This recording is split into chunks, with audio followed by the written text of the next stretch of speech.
The Vinton Peregrine camera crane has been specially designed to carry a remotely controlled camera, introducing a new concept in studio technique. With this crane, a camera on the end of a boom can be remotely maneuvered smoothly and quickly through a wide range of camera positions. Without the need to carry the cameraman, much lower and higher camera angles can be used. Also, boom elevation speed and crane acceleration is increased. One advantage is that the electronic viewfinder is detached from the camera. Thus, both cameraman and tracker are provided with monitor screens. Seated side by side, they have the closest degree of coordination possible. A turntable, continuously rotatable through 360 degrees, is mounted on a crab-steered chassis. Servo units provide 300 degrees of pan and 130 degrees of tilt. Parallel linkage on the boom keeps the camera level. The boom itself is counterbalanced by the heavy hydraulic components. Both tracker and cameraman can control the boom elevation and platform rotation. All crane movements are operated by silent hydraulic systems. The cameraman has a pan and tilt bar operating in a normal way and zoom and focus controls. All remote camera movements are by proportional electro-servo systems. The tracker has forward and reverse speed controls, a foot brake, and power steering. This film shows the Vinton Peregrine camera crane in operation, and you will see the transmission pictures from its camera. During these excerpts from Macbeth, the program director, Michael Hayes, gives his observations on the Peregrine. The camera has tracked upstairs with the messenger. Now it goes underneath the drawbridge and rises so that it's on a level with Lady Macbeth. Her head is in fact some 14 feet above floor level. They have more in them than mortal knowledge. The crane backs out underneath the drawbridge and the camera rises up again to her eye level, something that can't be done at the moment by any other camera mount. Came a message from the king, who all hailed me Thane of Cawdor, by which title before these weird sisters saluted me and referred me to the coming on of time. With hail, king, that shalt be. This have I thought good to deliver thee, my dearest partner of greatness, that thou mightst not lose the dues of rejoicing by being ignorant of what greatness is promised to thee. The bridge is taken up behind her so that in a moment the camera can go right in and down, apparently going through solid wall, and pick her up on the other side. Glass thou art, and Cawdor, and shalt be what thou art promised. And as she goes down the steps, you can see the camera come right in and sink right down to a very low angle indeed. So the camera has in fact flown through the air and gone through almost 200 degrees. It could in fact have gone through 300 degrees had the set allowed it. Yet do I fear thy nature. It is too full of the milk of human kindness to catch the nearest way. Thou wouldst be great, art not without ambition, but without the illness should attend it. Hie thee hither, that I may pour my spirits in thine ear, chastise with the valor of my tongue all that impedes thee from the golden round which fate and metaphysical aid doth seem to have thee crowned withal.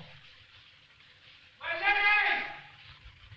What is your tidings? Now the same movement in reverse. The crane tracks back, the camera rises up very quickly indeed, follows her up the stairs, and it's hanging over the steps so that the camera is now in a position where no other mounting could get to, hanging over a built-up part of the set, and it continues moving very quickly around in almost a complete circle. One of our fellows had the speed of him, who almost dead for breath had scarcely more than would make up his message. Give him 10 things. He brings great news.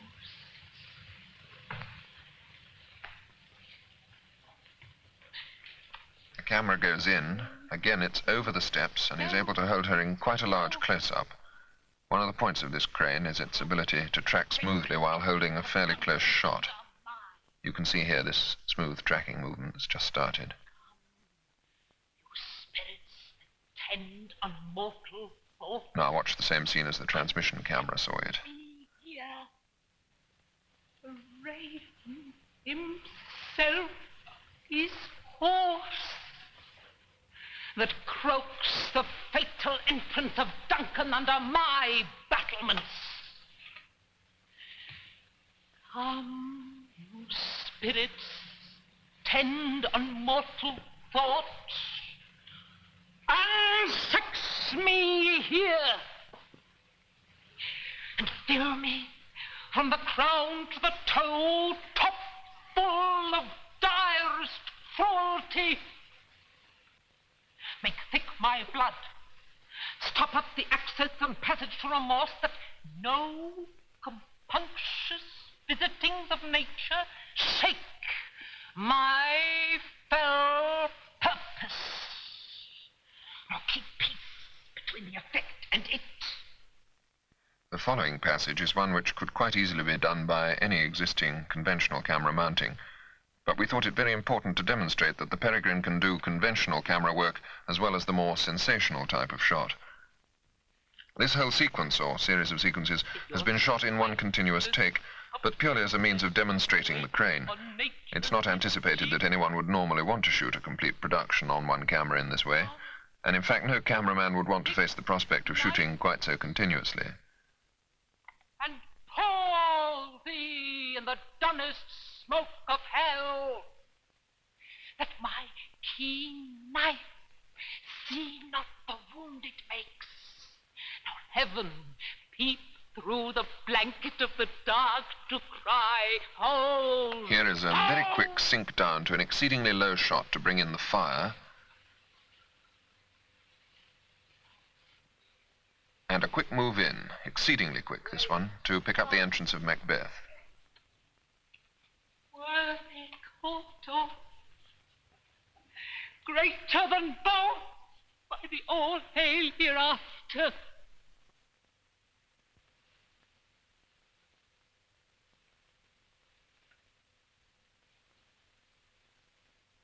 Thy letters have transported me beyond this ignorant present, and I feel now a future in the instant. My dearest love. Now, in all these close twosomes with Macbeth and Lady Macbeth, one thing to notice is that the camera can not only swing round, favouring each in turn, this is something which quite a few conventional mounts can do, but it can also vary the height of the shot in favouring one over the shoulder of the other, or in fact from below, which is quite useful. Never shall sun that morrow see.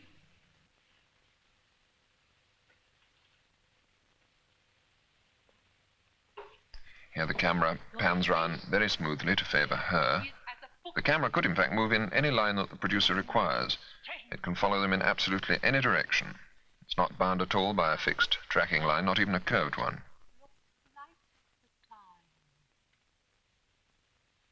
Bear welcome in your eye, your hand, your tongue. Look like the innocent flower, but with a serpent under it.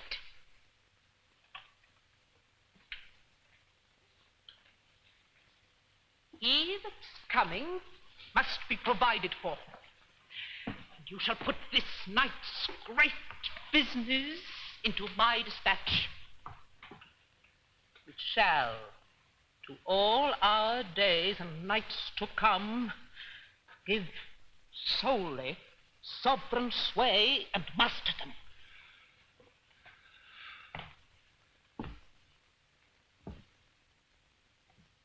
He will speak further. Only look up clear. To alter favor ever is to fear. Leave me.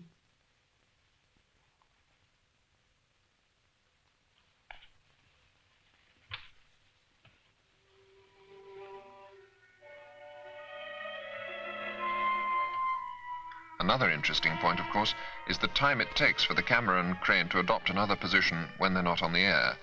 This is quite an important factor in any production.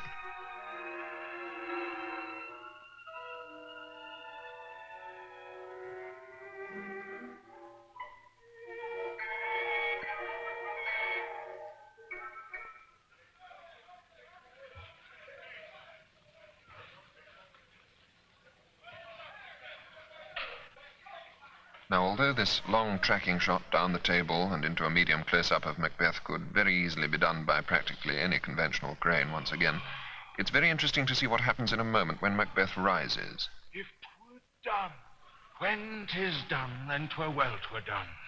Quickly. The assassination could trammel up the consequence and catch with his surcease success. That but this blow might be the be-all and the end-all here. But here, upon this bank and shoal of time, we jump the life to come. The camera glides from right to left over the top of the table without having to go particularly high. It holds him, in fact, right over to camera left, without knocking the things off the table, because there's no platform underneath to do so. Which being taught, return to plague the inventor. This even-handed justice commends the ingredients of our poisoned chalice to our own lips.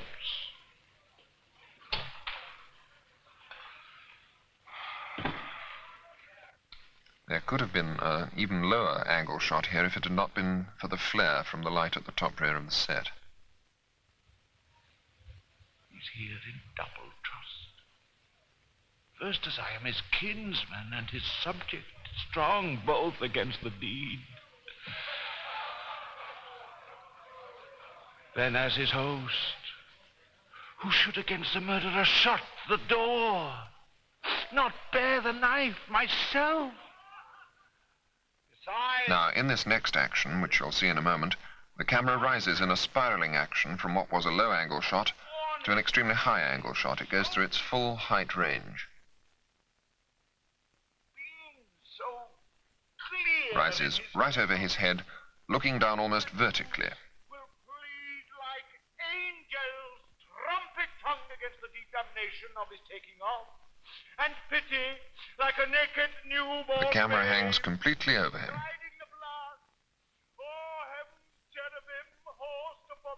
And then it sinks down to another pretty low angle and moves right in for a close-up, and all in the same shot. This is probably the most sensational example of what the camera does in this excerpt. It doesn't take much imagination to realize what could be done, for instance, in a ballet production with this sort of flexibility. Here it is again as the camera saw it.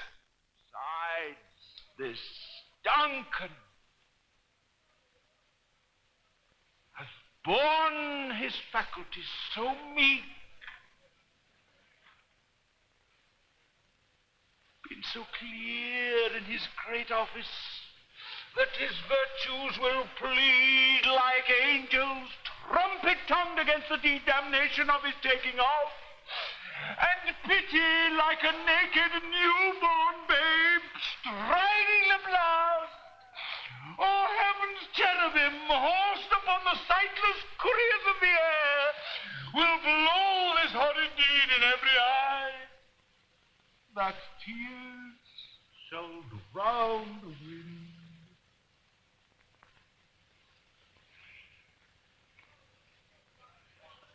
I have no spur to prick the side of my intent, save vaulting ambition, which o'erleaps itself and falls onto the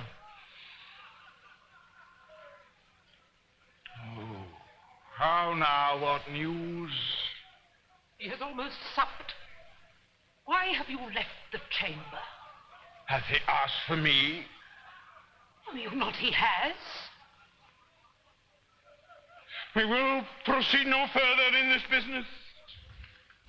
He hath honored me of late, and I have bought golden opinions from all sorts of people, which would be worn now in their newest gloss, not cast aside so soon.